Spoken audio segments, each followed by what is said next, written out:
Xavier texted me 30 minutes before our anniversary dinner. Can't make it, babe. The boys need me for raids tonight. I stared at my phone in my brand new dress that cost half my paycheck, reading those words over and over again like maybe if I looked at them enough times, they would somehow rearrange themselves into an apology, or literally anything that showed he gave a damn about me or about us, or about the fact that we had been planning this dinner for weeks, and I had made reservations at that Italian place he claimed to love, even though I suspected he only said that because it was the first restaurant that came to mind when I asked him where he wanted to go for our anniversary.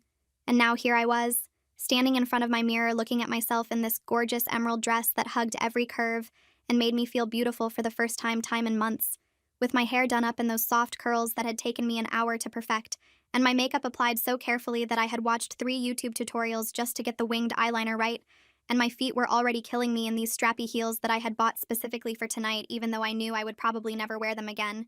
Because when do I ever have occasion to dress up like this when my boyfriend's idea of a date night is ordering pizza and watching him play League of Legends on the couch? This was literally the 3rd time he had stood me up for our anniversary. And I had enough this time because the first year I had told myself it was just bad timing, and the guild really did need him for that progression raid. And the 2nd year I had convinced myself that work stress was making him forgetful, even though deep down I knew he just didn't care enough to mark it on his calendar, or set a reminder, or do any of the 1,000 little things that people do when something actually matters to them. But this 3rd year felt different because I had explicitly reminded him 5 times in the past week. I had sent him calendar invites. I had even texted him this morning asking if he was excited about tonight. And he had responded with a thumbs up emoji, which should have been my first red flag that he wasn't taking this seriously at all. I immediately drove to his apartment because I wanted him to see exactly what he was choosing those dumb pixels over. Wanted him to look at me in this dress and realize what he was throwing away for another night of screaming at strangers on the internet. Wanted him to feel even a fraction of the disappointment and hurt that was currently making my chest feel tight and my eyes burn with unshed tears that I refused to let fall because I had spent too long on this mascara to let him ruin it before I even got the chance to make him feel guilty. The drive over felt surreal, like I was watching myself from outside my body as I gripped the steering wheel so hard my knuckles turned white, and I kept rehearsing what I would say to him, practicing my angry speech in my head where I would tell him exactly how selfish and inconsiderate he was being. But I also knew that the second I saw him, I would probably just deflate, because that's what always happened when I tried to confront him about anything.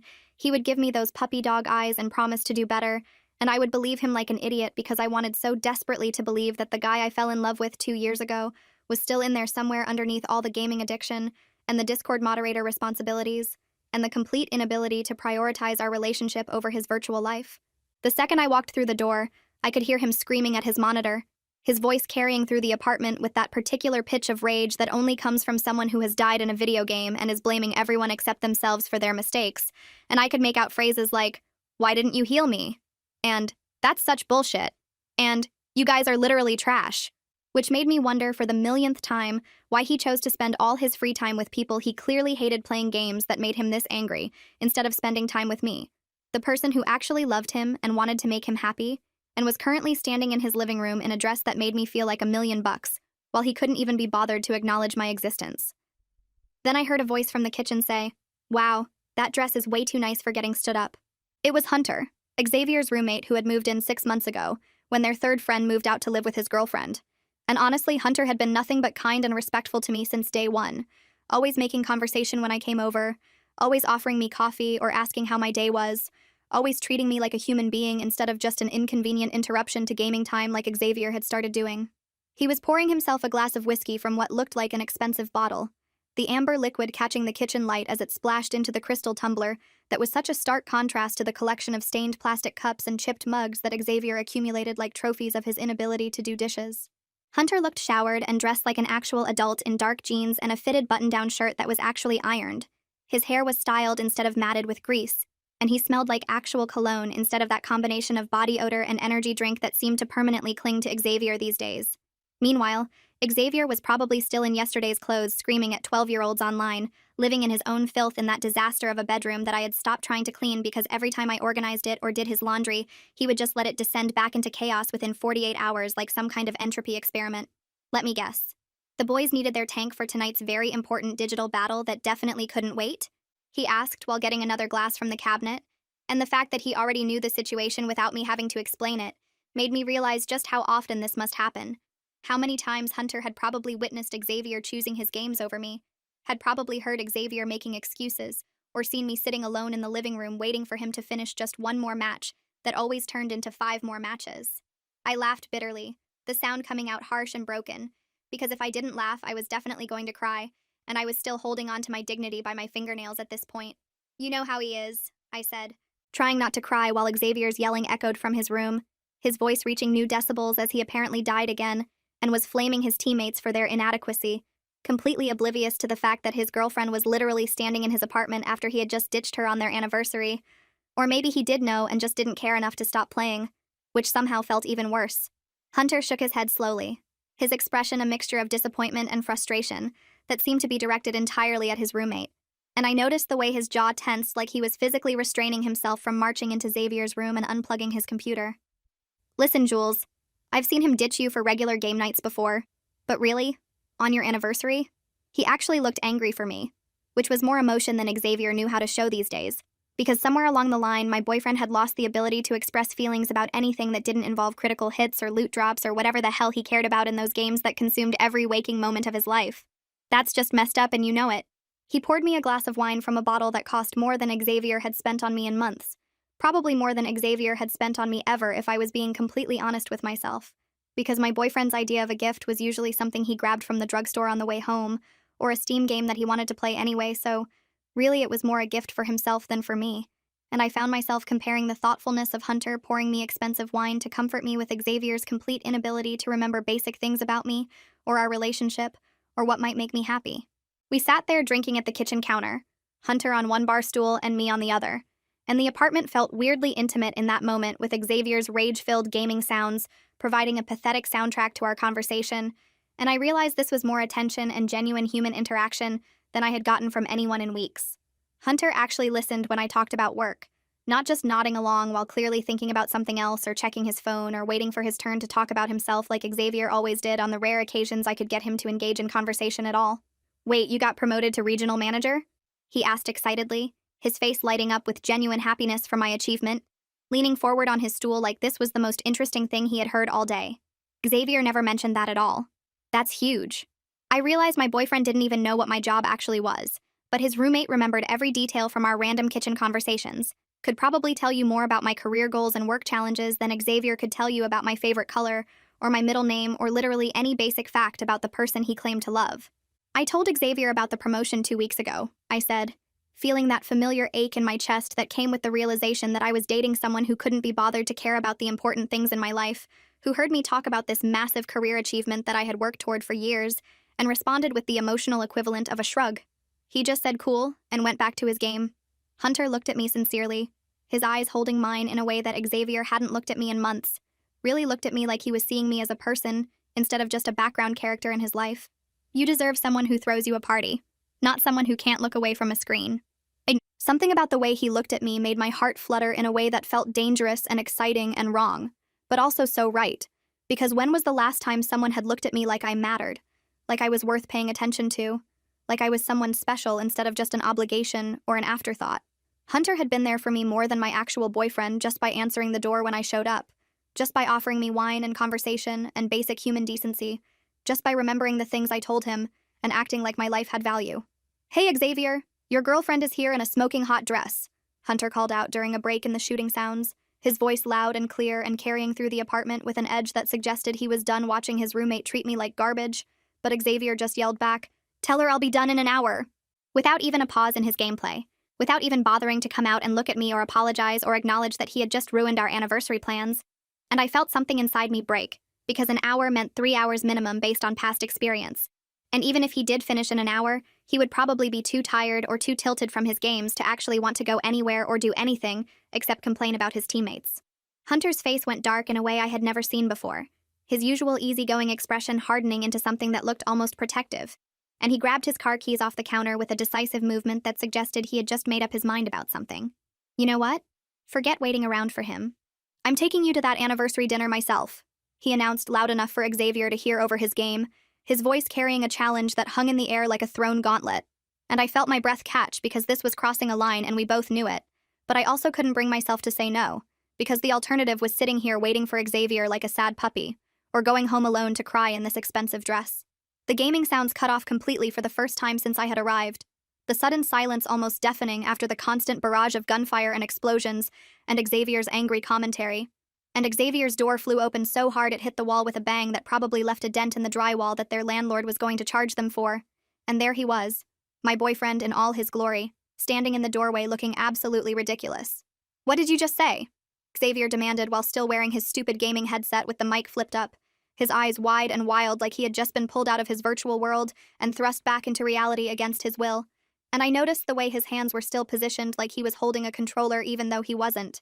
Muscle memory from spending every waking hour in that position. Hunter walked over and put his hand on my back, the touch gentle but firm and warm through the thin fabric of my dress. And I didn't pull away even though I knew I probably should have because this was escalating into something that couldn't be taken back. "I said I'm taking Jules to dinner since you're too busy playing games to treat her right," Hunter replied calmly, his voice steady and controlled in direct contrast to Xavier's obvious panic. And there was something in his tone that suggested he had been waiting for an excuse to do this, to finally call Xavier out on his bullshit, to stand up for me in a way that I had been too afraid or too codependent to stand up for myself. Xavier's face went red and he ripped off his headset while his friends' confused voices asked where he went, asking if he was coming back, wondering if his mic was broken, their tinny voices calling his gamertag over and over into the void. And I could see the internal struggle on Xavier's face as he tried to decide whether to deal with this situation or go back to his game where things made sense, and he had control, and people did what he told them to. His hair was sticking up in every direction from wearing the headset for hours, probably days if I was being honest, and he had Mountain Dew stains on his 3-day-old hoodie that I recognized as the same one he had been wearing the last time I came over, the fabric wrinkled and gross and smelling like stale chips and sweat. "She's my girlfriend, so back off, dickhead," Xavier shouted, but his voice cracked slightly on the words like he wasn't entirely convinced of his ownership claim anymore. "And honestly, could you even call yourself someone's boyfriend when you treated them like this? When you couldn't be bothered to shower or change clothes or remember important dates or show up for the person who was supposed to matter most to you?" But Hunter just laughed, a short bark of disbelief that seemed to sum up how absurd this whole situation was. "Really? Because you've been treating her like she doesn't exist." Hunter shot back while grabbing his jacket and keys, moving with purpose toward the door while keeping his hand on my back like he was guiding me, protecting me, claiming me in a way that Xavier never had. And I found myself moving with him because what else was I supposed to do? Stay here and wait for Xavier to finish his games and maybe possibly eventually acknowledge me? Xavier grabbed my arm desperately, his fingers wrapping around my wrist with a grip that was too tight and a little bit sweaty, and he started rattling off promises about how he'd skip next week's session and plan something special, words tumbling out of his mouth in a panicked stream that might have meant something if I hadn't heard variations of these same promises 100 times before. "I'll delete Discord right now. I'll sell my gaming PC," he said frantically while his friends kept calling his name through the abandoned headset that was now sitting on the floor where he had dropped it, and I could see the desperation in his eyes but also the complete lack of understanding about why I was upset, like he thought this was about the games themselves, and not about the fact that he had proven over and over that I would never be his priority, that I would always come second to whatever digital crisis demanded his attention. He looked pathetic standing there in his boxers with Cheeto dust on his fingers, the orange residue staining his skin and coating his fingernails like evidence of his lifestyle. And I wondered how I had let myself stay with someone who couldn't even maintain basic hygiene, who lived like this and thought it was acceptable, who valued his online reputation more than his real-life relationship. "You literally only care because someone else wants to treat me right," I said, the words coming out clearer and stronger than I expected. And I watched Xavier's face as the truth of that statement hit him, watched him realize that he hadn't actually cared about our anniversary or about me or about anything except maintaining his possession of me, like I was just another item in his inventory. Xavier's mouth opened and closed like he was buffering, his brain trying to process this situation and failing to come up with any response that would fix what he had broken. And I could see him struggling to find words that would make me stay, but coming up empty because maybe on some level even he knew that he didn't deserve me, that he had taken me for granted one too many times, that this was the inevitable conclusion of months of neglect and disrespect, and choosing pixels over the real person standing in front of him. I was already walking toward the door with Hunter beside me, my heels clicking on the hardwood floor with each step that took me further away from Xavier and closer to something new and uncertain, but definitely better than this. And I could feel Hunter's presence next to me, solid and real and warm. "Jules, please don't do this," Xavier called out, his voice breaking on my name. And for a second I almost turned around because 2 years is a long time, and there were good memories buried under all the bad ones, moments when he used to make me laugh and hold my hand and act like he cared. But then I remembered that those moments were ancient history, and the person I fell in love with didn't exist anymore if he ever really existed at all. Xavier tried to follow us to the door, but his computer started pinging with Discord notifications, that familiar sound that had become the soundtrack to our failing relationship, and I saw his head turn toward his room like a trained dog. Update. His hand actually lifted toward his bedroom like his body was moving on autopilot. And I watched this pathetic moment happen in slow motion, where my boyfriend of 3 years physically could not stop himself from responding to a Discord ping, even while watching me leave with another man. Hunter saw it too, and just shook his head, pulling the apartment door open and guiding me through it with his hand still on my back. And I heard Xavier make this weird, strangled sound behind us like his brain was short-circuiting, trying to decide between his girlfriend and his game. The door closed behind us with a soft click that felt louder than it should have, and suddenly we were standing in the hallway, and I could still hear Xavier's muffled voice through the door saying my name, but also hearing the faint sound of his bedroom door closing, and I knew without looking that he had gone back to his computer because of course he had, because that's who he was now, someone who would choose virtual raids over real relationships even in the most critical moment. Hunter didn't say anything as we walked down the hallway toward the elevator, and I was grateful for the silence because I felt like if I tried to speak, I might start crying or screaming or laughing hysterically at the absurdity of what had just happened. My heels clicked on the tile floor with each step, that sharp sound echoing in the quiet hallway, and I focused on that noise instead of thinking about the fact that I had just walked out on a 3-year relationship.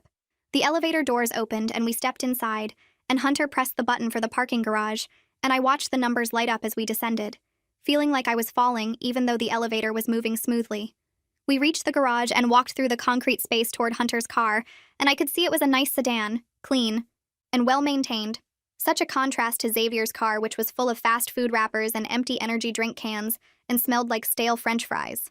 Hunter walked slightly ahead and opened the passenger door for me, actually opened it, and stood there holding it like men did in old movies, and I realized Xavier hadn't opened a car door for me in probably 2 years, maybe longer if I was being honest with myself. I slid into the leather seat and it was clean and comfortable, and Hunter closed the door gently before walking around to the driver's side. And I sat there in this nice car feeling like I had stepped into some alternate reality where men actually followed through on plans and treated dates like they mattered. Hunter got in and started the car, and soft music played from the speakers. Some jazz station that was sophisticated and calm, nothing like the aggressive gaming soundtracks that were constantly blasting from Xavier's speakers. We pulled out of the parking garage and onto the street, and the city lights looked different somehow. Brighter and more alive than they had when I drove here an hour ago, ready to confront my boyfriend about standing me up. Hunter glanced over at me and asked how my day at work had been. Just casual conversation like this was a normal date and not the most complicated situation I had ever been in. I started telling him about this project I was managing, and he actually listened, asking follow-up questions and making comments that proved he was paying attention, instead of just waiting for his turn to talk. He asked about my promotion, wanted to know what my new responsibilities were, seemed genuinely interested in the details of my job, and I found myself talking more than I had planned because it felt so strange to have someone actually care about this stuff. The normalcy of it was almost surreal after years of one-sided conversations with Xavier, where I would try to tell him about work, and he would just nod while clearly thinking about his next gaming session. I realized halfway through explaining my new regional manager role that this was the longest conversation I had had about my career with anyone in months, and Hunter was remembering details I had mentioned in passing during those random kitchen encounters at Xavier's apartment, asking if that difficult client situation had resolved, and whether my team had hit their quarterly targets. We drove through the city streets and I watched the buildings pass by, the restaurants and shops all lit up for the evening, and Hunter kept the conversation going easily, talking about his own day at the architecture firm where he worked, describing this building design he was working on for a downtown development project. We pulled up to the Italian restaurant and Hunter handed his keys to the valet, coming around to open my door before I could even reach for the handle, and I stepped out onto the sidewalk feeling like I was in some kind of dream. The restaurant had soft lighting visible through the windows, looked expensive and romantic, exactly the kind of place I had imagined for our anniversary dinner. Hunter put his hand on my lower back again as we walked toward the entrance, that same gentle touch that somehow felt protective without being possessive, and the host greeted us at the door with a warm smile. Hunter gave his name and the host checked the reservation list, and I realized with a jolt that this was my reservation, the one I had made weeks ago for Xavier. And me and Hunter must have called ahead to change the name because the host was leading us to a table without any confusion. We walked through the restaurant past other couples having quiet dinners, and the host seated us at a corner table that had a candle flickering in the center, and a white tablecloth and actual cloth napkins, and I felt guilty for half a second before remembering that Xavier had chosen his game over this exact reservation, over this exact table, over me sitting here in this dress. The guilt evaporated and was replaced by something else, maybe anger or relief or some combination of both. Hunter pulled out my chair before sitting down across from me, and the waiter appeared almost immediately with menus and a wine list.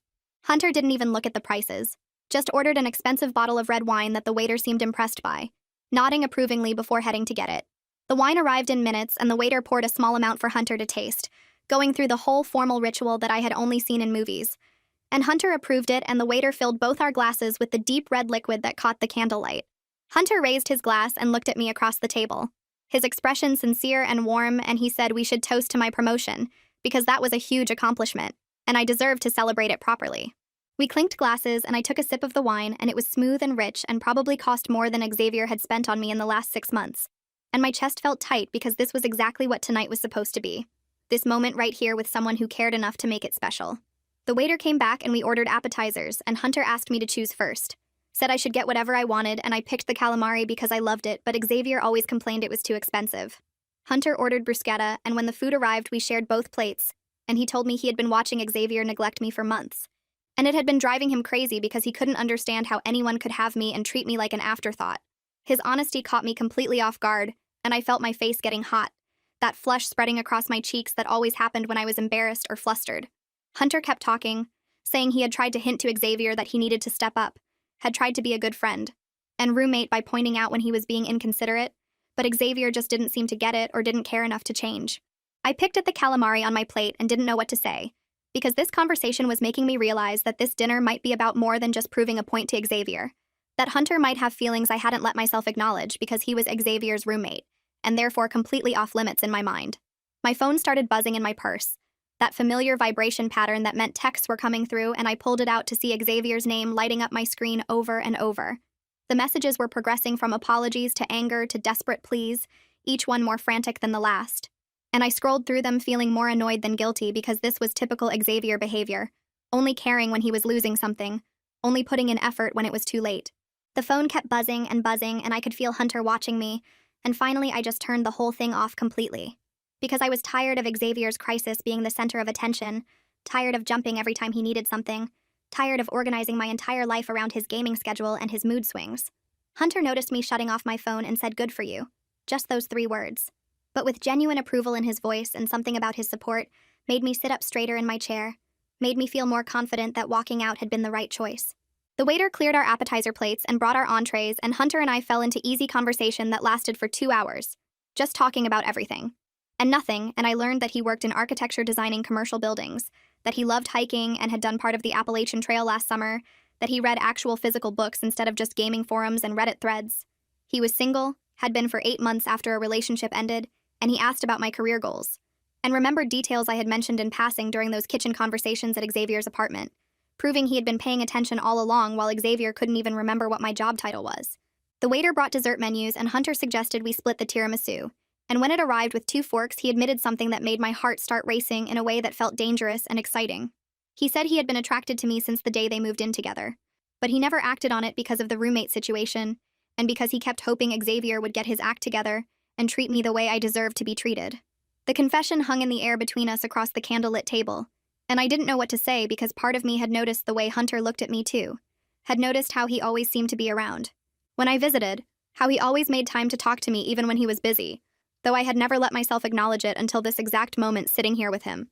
I took a bite of tiramisu, and the sweetness felt too intense, and I could feel Hunter watching me carefully like he was trying to gauge my reaction without pushing me to respond.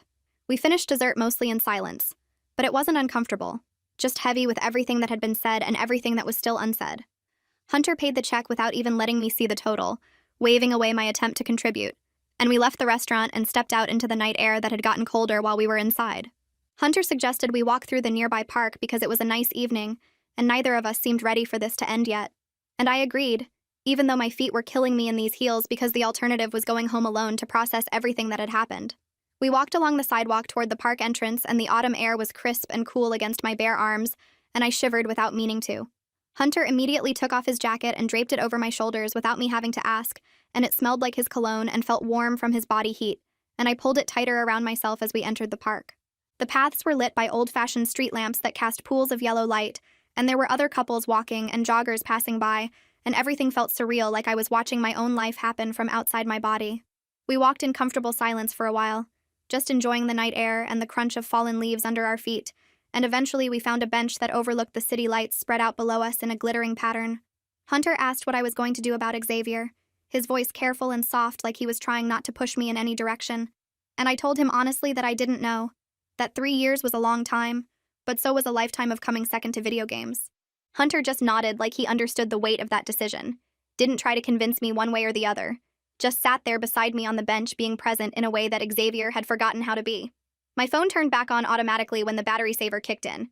That stupid feature I had enabled months ago, and suddenly it started buzzing like crazy with all the notifications that had been queued up while it was off.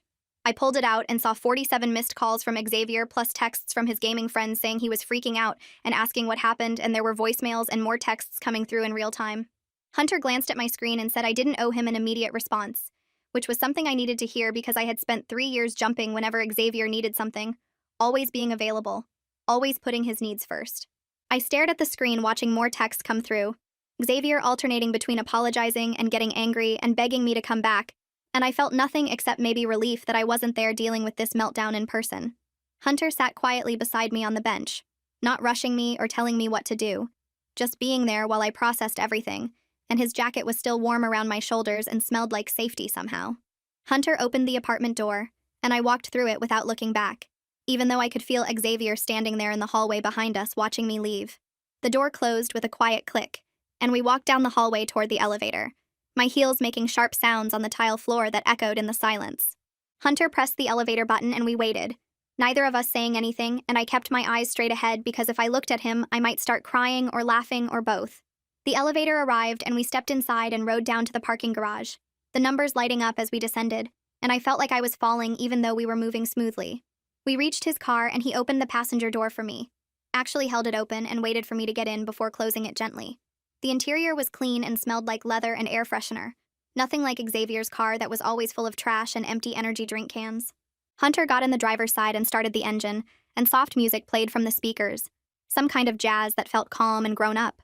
We pulled out of the parking garage and onto the street, and the city lights looked different now, sharper somehow, and I realized I was seeing everything through this weird lens of having just walked out on a 3-year relationship.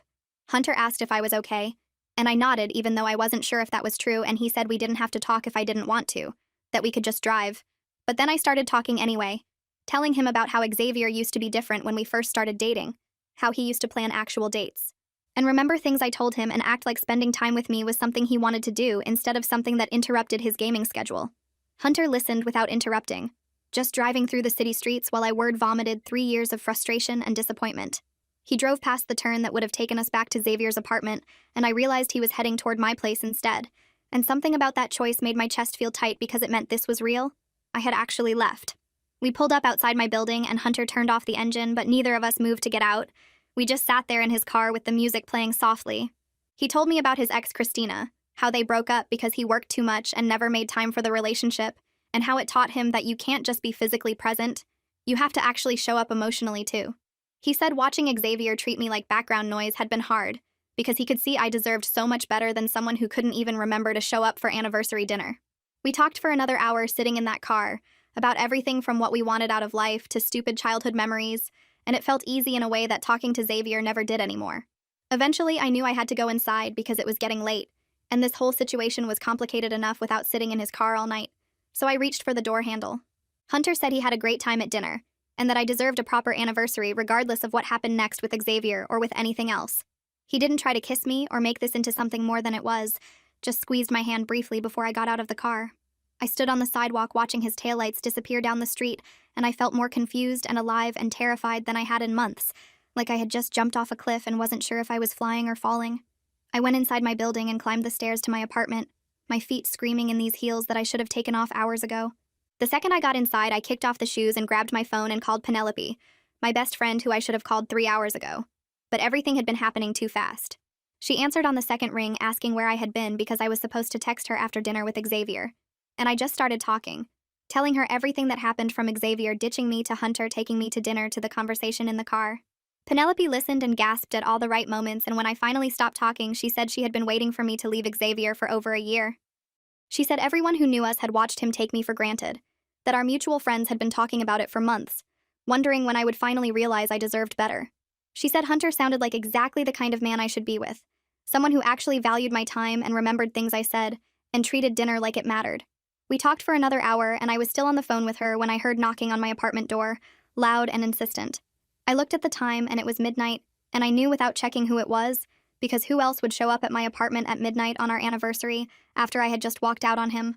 I told Penelope I had to go, and she made me promise to call her tomorrow, and I hung up and went to the door. Xavier was standing in the hallway looking terrible, his hair still unwashed and sticking up everywhere, wearing the same stained hoodie from earlier. He started begging me to talk to him through the door, his voice cracking as he said my name over and over, and I knew I should tell him to leave, but instead I opened the door like an idiot. He came inside and immediately launched into this speech about how he was going to change, how he would delete all his games and cancel his Discord and go to therapy, how he would be better and make me his priority. But while he was talking, his phone kept buzzing in his pocket, and I could see his eyes flicking down toward it every few seconds. That automatic response to notifications that he couldn't control even while supposedly pouring his heart out to me. I told him the problem wasn't the gaming itself. It was the fact that he had consistently chosen it over me for 3 years. That one dramatic gesture wouldn't fix a pattern of neglect and disrespect. He got defensive immediately, his voice getting louder as he brought up Hunter, accusing me of cheating and saying I was using this as an excuse to be with his roommate. I felt my anger rising because this proved he still didn't understand, that he thought this was about Hunter instead of about 3 years of being treated like I didn't matter. The argument escalated fast, both of us saying things we couldn't take back, and finally I told him he needed to leave, that I needed space to think, and he needed to actually reflect on his actions instead of just panicking about losing me. He started crying, saying he loved me and couldn't lose me, but even through his tears I could see him glancing at his phone when it buzzed.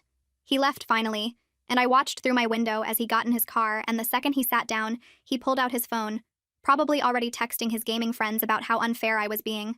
I spent the next 3 days avoiding everyone, calling in sick to work even though I wasn't physically ill, just emotionally exhausted. I ignored texts from Xavier and didn't respond when Hunter messaged asking if I was okay. I just stayed in my apartment wearing sweatpants and eating ice cream and trying to figure out what I actually wanted. Penelope came over on day 2 with wine and Chinese takeout, and we talked through my entire relationship history with Xavier, identifying all the red flags I had ignored because I kept hoping he would become the person he was when we first started dating. She helped me see that I had been making excuses for him for years, convincing myself that things would get better if I just loved him enough, or supported him enough, or waited long enough. On day 4, I finally went back to work, and Eleanor Frost, my boss, noticed immediately that something was wrong. She pulled me aside during lunch and asked if everything was okay, her voice gentle but concerned.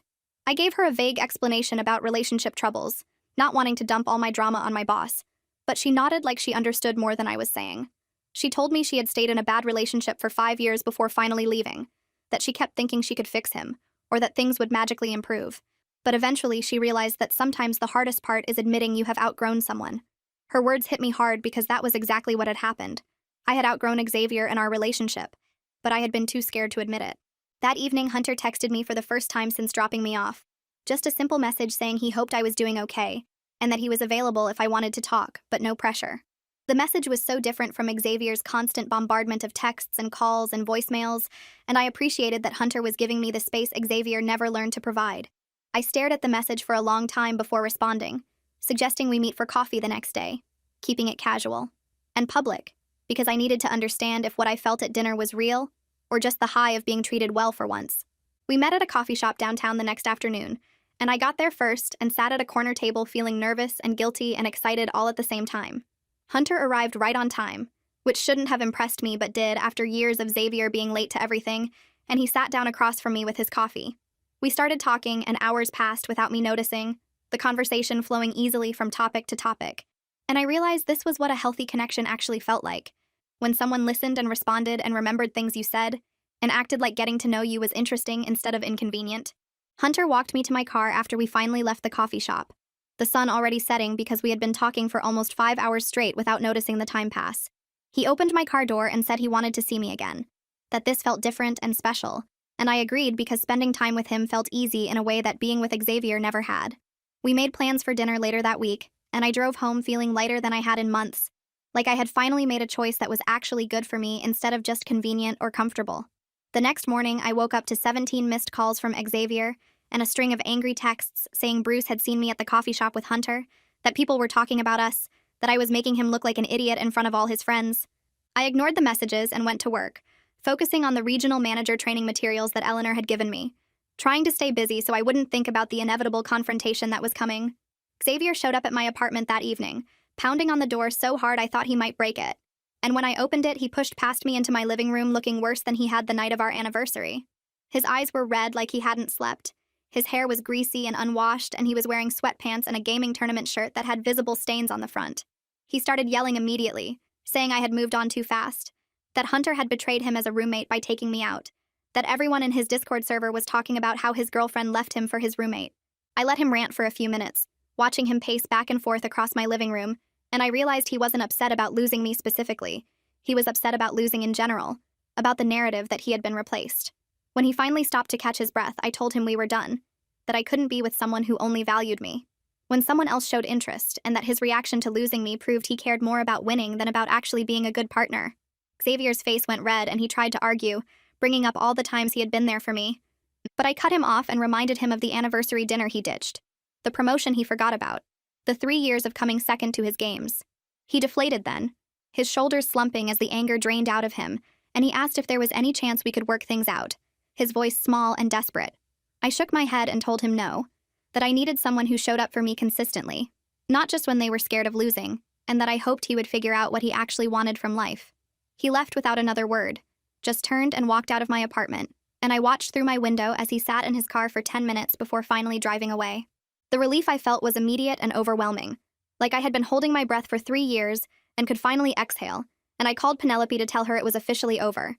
She came over with wine and we celebrated my freedom, talking about all the red flags I had ignored, and all the ways Xavier had taken me for granted, and for the first time in years I felt excited about my future, instead of anxious about my present.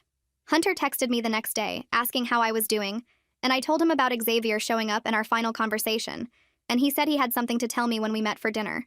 We went to a nice steakhouse that Friday, and Hunter looked serious when we sat down, telling me that Xavier had moved out of their apartment 3 days ago and gone to stay with Bruce. He said Xavier had left behind a complete mess, dirty dishes piled in the sink, trash overflowing, his bedroom looking like a disaster zone.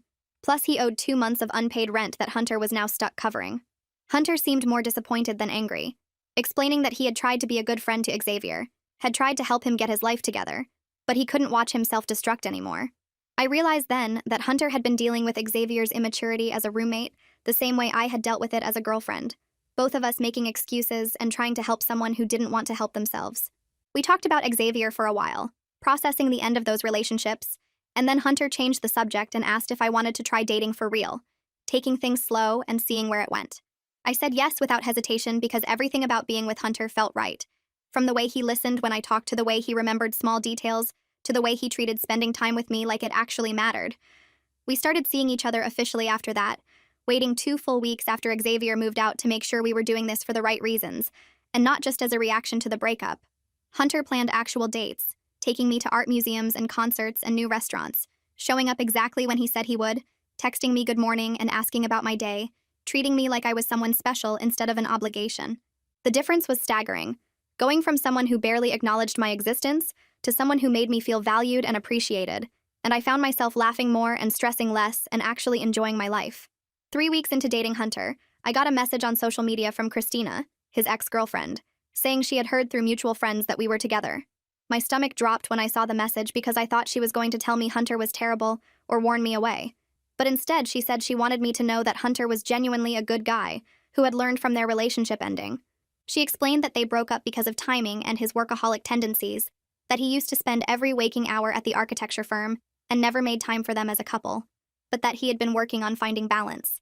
She said she was happy he found someone who appreciated his efforts, and that she hoped things worked out for us, and the message was so kind and genuine that I actually teared up reading it.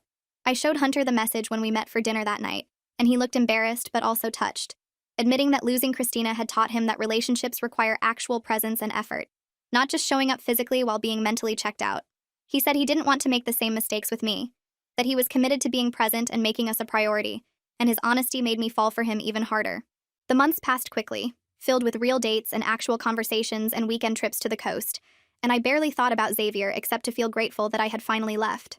3 months after our breakup, I ran into Xavier at the grocery store, literally almost crashed my cart into his in the produce section, and I barely recognized him at first because he looked so different. His hair was cut and styled, he was clean-shaven, he was wearing actual clothes instead of gaming shirts, and he looked healthier overall, like he had been sleeping and eating real food. He saw me and his face went pale, but he didn't run away, just stood there holding a basket of vegetables and looking uncomfortable. I said hi because ignoring him felt childish, and he asked if we could talk for a minute, his voice quiet and nervous. We stood there between the lettuce and the tomatoes, and he told me he had been in therapy for 2 months, that he had cut back on gaming significantly, that losing me had been the wake-up call he needed to realize his life was a mess. He apologized genuinely for how he had treated me, admitting he took me for granted and prioritized the wrong things, and he said he hoped I was happy now. I told him I appreciated the growth and that I was genuinely glad he was working on himself, but that we were both better off apart, and he nodded like he understood. We said goodbye and went our separate ways, and I felt nothing except mild relief that he seemed to be doing okay. No lingering feelings or regrets or what-ifs. Hunter and I moved in together after 4 months of dating, finding a nice 2-bedroom apartment with big windows and a balcony, and the difference between living with someone who was present versus someone who was always mentally checked out was staggering. We cooked dinner together every night, trying new recipes and making a mess of the kitchen, and we had actual conversations about our days and our dreams and our plans for the future. We went on weekend trips to nearby cities, exploring museums and hiking trails and new restaurants, building a life together that felt balanced and healthy and real. I found myself laughing at his jokes and looking forward to coming home and making plans for our future without that constant anxiety that had defined my relationship with Xavier. On what would have been my 4-year anniversary with Xavier, Hunter surprised me by taking the day off work and telling me to pack a bag for the weekend.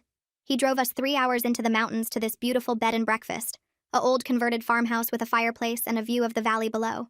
We spent Saturday hiking through trails covered in autumn leaves, the air crisp and cold, and Hunter held my hand the entire time, pointing out birds and talking about his dreams of designing sustainable buildings.